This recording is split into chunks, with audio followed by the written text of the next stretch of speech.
30 kilometres from Lisbon, the small Portuguese town of Sintra is in rather peaceful contrast to the hectic pulse of life in a big city.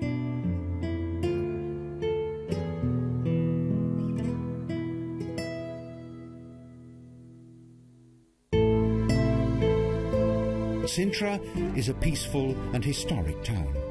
It was here that both the rise and fall of an entire kingdom took place.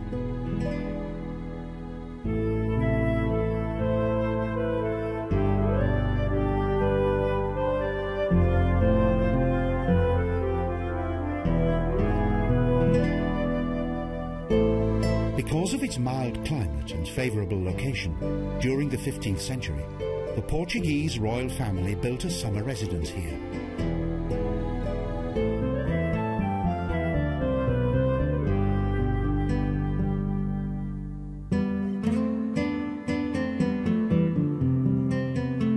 King João I ordered construction of the Palácio Nacional de Sintra on the foundations of a Moorish construction that dated back to the 10th century.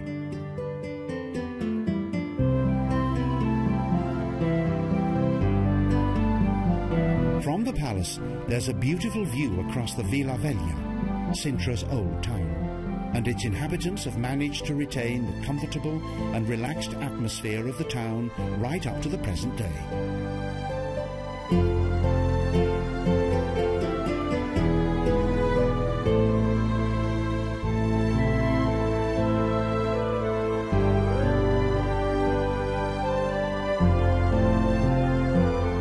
After the former Roman town was occupied by the Moors during the 7th century, it took more than 500 years for it to become Portuguese.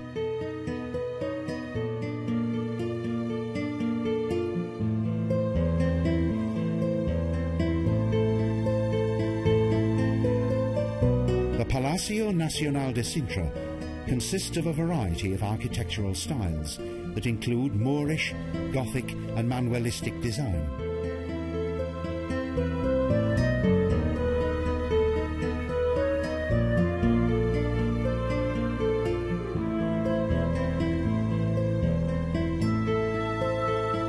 .530 metres above sea level, on the summit of the Sintra Mountains, the spectacular Palácio Nacional de Pena overlooks the town.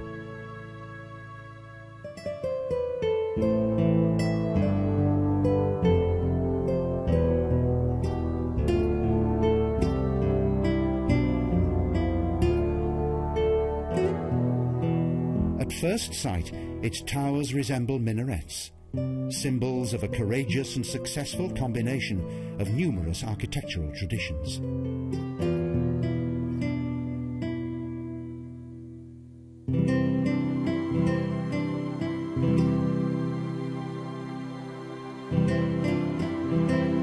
Following 10 years of construction, in 1850, the German architect Baron Wilhelm von Eschwege completed this fairy tale castle.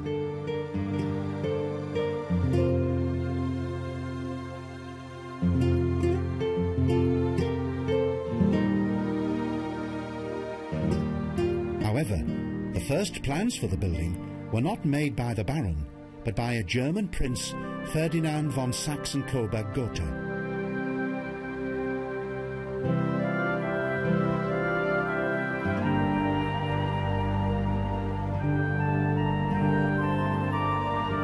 Only a modest section remains of the former Hieronymitan monastery that was built by King Manuel I at the beginning of the 16th century.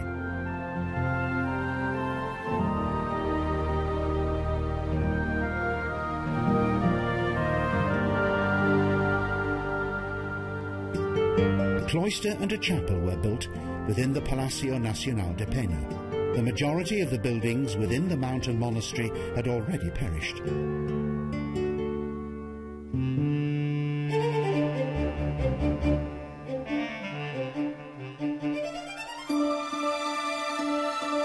A disastrous earthquake in 1755 struck Sintra.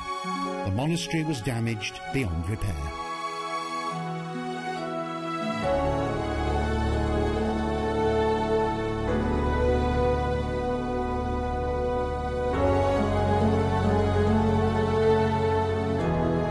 For more than 150 years, visitors have entered the romantic 19th century castle through this magnificent gate.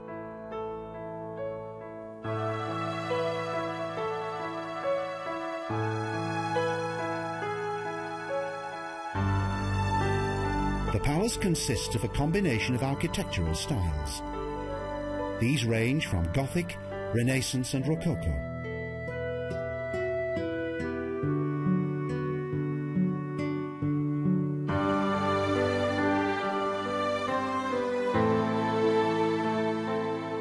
This fascinating castle even boasts Moorish and Far Eastern building styles. Even from a distance, this building is an impressive sight.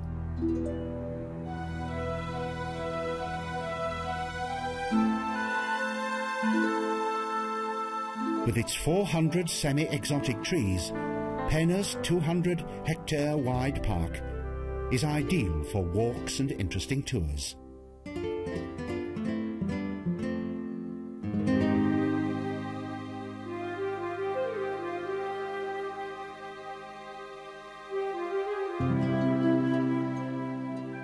Three kilometers from the castle is the oldest building in Sintra. The towers and walls of the Moorish castle, the Castelo dos Mouros.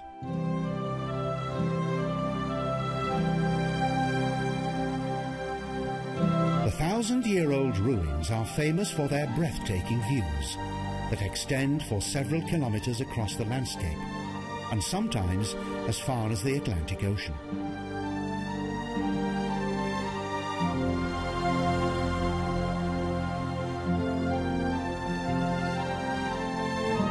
In 1147, King Alfonso and his army conquered the old fortress.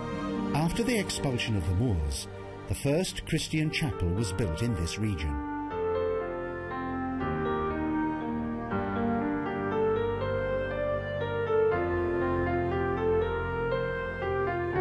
Beautiful villas and parks are the special highlights of Sintra's surroundings. The perfume of exotic blossom fills the air.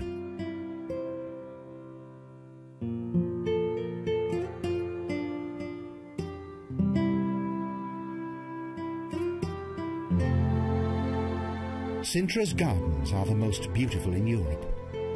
Here, owing to the region's unique climate, subtropical plants flourish in the fertile volcanic earth close to the Atlantic Ocean.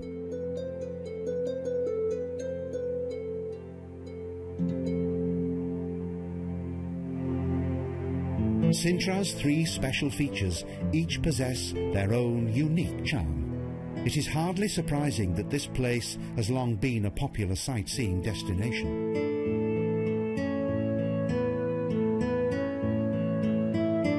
Fortunately, throughout the centuries, little has changed here. It seems as though time has stood still among the old houses situated along the northern slopes of the Serra de Sintra.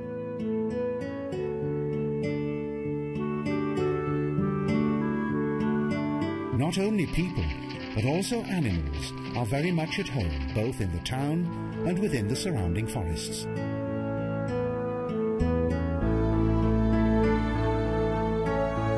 Beneath the southern sun, Sintra's historic architecture continues to blend harmoniously with the glorious splendor of nature.